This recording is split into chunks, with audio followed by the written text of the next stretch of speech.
Bien, nous avons dans la précédente vidéo regardé un petit peu les conséquences de l'existence d'une nouvelle constante de la nature. Au XIXe siècle, on connaissait par exemple la constante de Boltzmann, qui règle l'énergie thermique d'agitation moléculaire qu'on a à une température donnée. On avait la vitesse de la lumière dans le vide, qui dit à quelle vitesse se propage la lumière dans un vide de matière. On avait aussi la constante de gravitation de Newton, qui fixe comment les planètes se disposent les unes par rapport aux autres, et de manière plus générale qui explique toute la structure du cosmos qu'on observe dans un télescope. Le XXe siècle a donc amené une nouvelle constante de la nature, la constante de Planck, ou c'est toujours un petit peu problématique d'appeler ça la constante de Planck, parce que, bien sûr, vous pouvez dire « Ah oui, merci, monsieur Planck, c'est gentil », mais ça ne vous dit pas grand-chose. Alors que si vous dites le quantum d'action, là, quantum, c'est combien en latin, c'est-à-dire combien je vais me donner d'action qui est comme des pièces de monnaie, c'est-à-dire où vous utilisez un quantum d'action, ou vous utilisez deux quantums d'action, mais le quantum d'action est insécable. Je ne peux pas mettre en jeu 1,5. C'est 1 ou 2, c'est 2 ou 3. C'est pour ça qu'on va aussi parler de physique quantique, parce qu'on utilise des quantas, des entiers, pour expliquer la nature. Alors, comme je vous l'ai dit, ce qui a permis de sortir de l'impasse du XIXe siècle, c'est donc l'expérience de...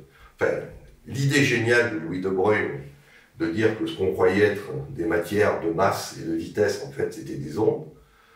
Et ça, c'est ce qui a permis de tout débloquer.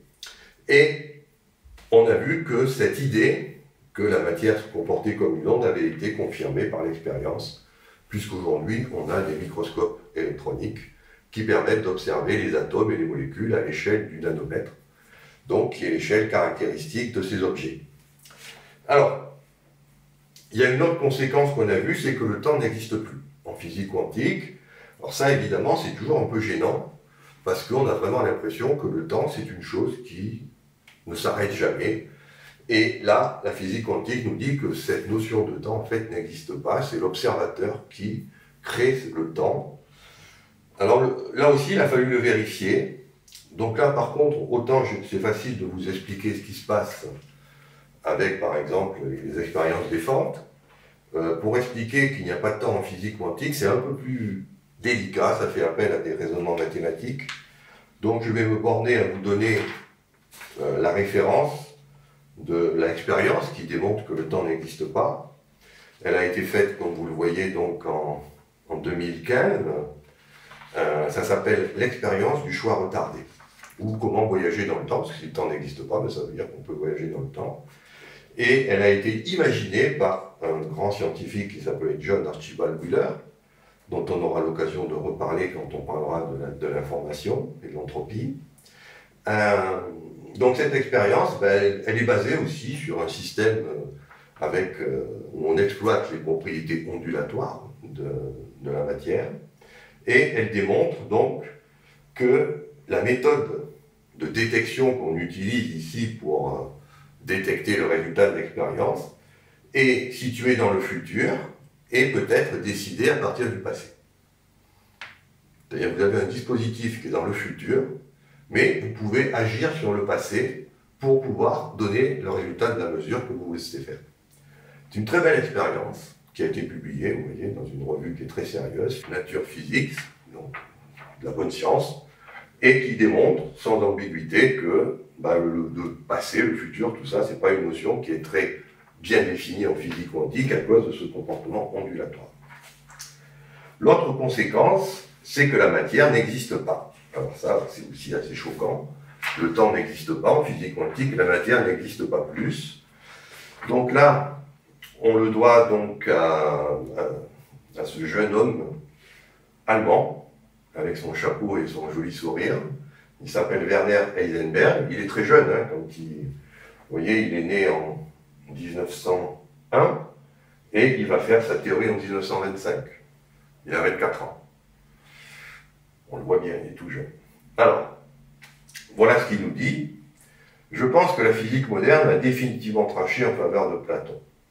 En fait, les plus petites unités de matière, c'est-à-dire les atomes, en fait, ne sont pas des objets physiques au sens ordinaire du terme, ce sont des formes, des idées qui ne peuvent être exprimées de manière non ambiguë qu'au moyen du langage des mathématiques. Voilà. On vous dit que la matière, c'est une idée.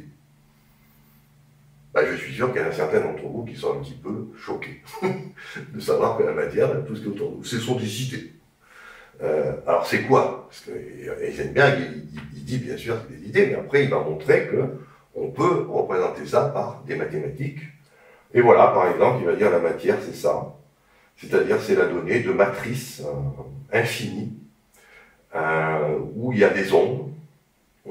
Sur la diagonale, on a les états qu'on appelle observables, et puis entre les hors diagonales, on a les probabilités d'observer le passage d'un état à l'autre.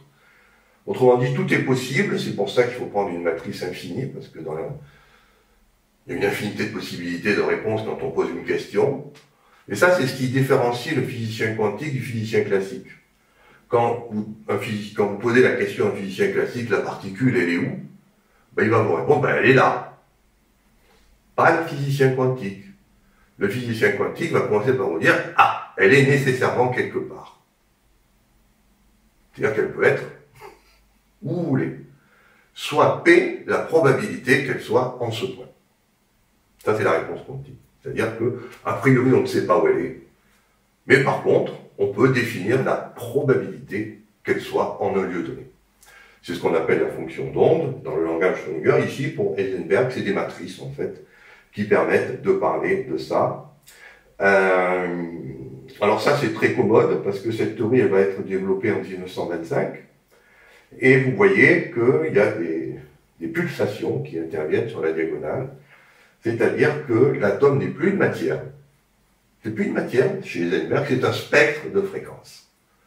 Vous avez la fréquence numéro 1, la fréquence numéro 2, la fréquence numéro 3, il y en a une infinité, et de cette infinité de fréquences qui caractérise une seule matière, vous pouvez calculer la probabilité de passer d'une fréquence à une autre via les termes qui sont en dehors de la diagonale de cette matrice. Voilà, donc il faut apprendre à manipuler ces objets. C'est pas facile. Manipuler des matrices, déjà quand elles sont 3-3 ou 4-4, c'est déjà pas simple. Mais alors quand elles sont infinies, on dit que ce sont des matrices transcendantales, je peux vous dire que c'est une algèbre assez difficile. C'est pour ça que tout de suite, la physique quantique a pris un caractère très mystérieux. Parce que s'il faut vraiment manipuler ça, eh bien, on est assez mal barré. On va voir que les matrices ont une propriété, par contre, très intéressante. C'est que quand vous travaillez avec des nombres qui sont des nombres réels, si par exemple vous prenez le chiffre 3 et le chiffre 4, et que vous multipliez 3 par 4, ben vous trouvez 12. Si maintenant vous inversez l'ordre, si vous multipliez 4 par 3, vous obtenez toujours 12. Mais pas avec des matrices. Avec des matrices, si vous multipliez la matrice A par la matrice B, vous n'obtenez pas le même résultat que si vous multipliez la matrice B par la matrice A. On dit que la multiplication des matrices est non commutative. Et c'est dans cette non-commutativité, ce fait que quand j'inverse l'ordre, ça ne fait pas le même résultat, que réside quelque chose qui s'appelle le principe d'incertitude d'Heisenberg, qu'on va étudier un petit peu plus tard. Mais finalement, je voudrais vous faire comprendre que cette notion de non-commutativité, elle est vraiment très naturelle. Prenez un exemple. On aime bien avoir les cheveux propres. Et puis, on aime bien être coiffé. Donc, deux opérations qui sont représentées dans le formalisme mathématique d'Heisenberg par deux matrices. La matrice qui décrit l'action de se coiffer, et la matrice qui décrit l'action de se laver les cheveux. Essayez de vous laver les cheveux et de vous coiffer ensuite. Ben, tout va aller bien. Mais si vous inversez, si vous coiffez d'abord et que vous lavez les cheveux ensuite, vous verrez que le résultat n'est pas du tout le même. Parce que dans le premier cas, vous êtes propre et bien coiffé. Dans le deuxième cas, vous êtes propre mais complètement décoiffé. On voit bien que dans la nature, tout est non commutatif. Et que donc cette algèbre est vraiment adaptée à ce qui se passe dans la nature. Alors, quand Heisenberg va publier ça en 1925, ça va être un tollé. Parce que les physiciens vont dire, non mais vous rigolez, quoi. Des trucs comme ça, mais comment voulez-vous qu'on s'en sorte? Si c'est ça la réalité, bah, on est mal barré. Donc il va y avoir des tentatives pour essayer de trouver quelque chose de moins rebutant que les matrices transcendantales de dimension infinie, ce qu'on verra dans la prochaine vidéo.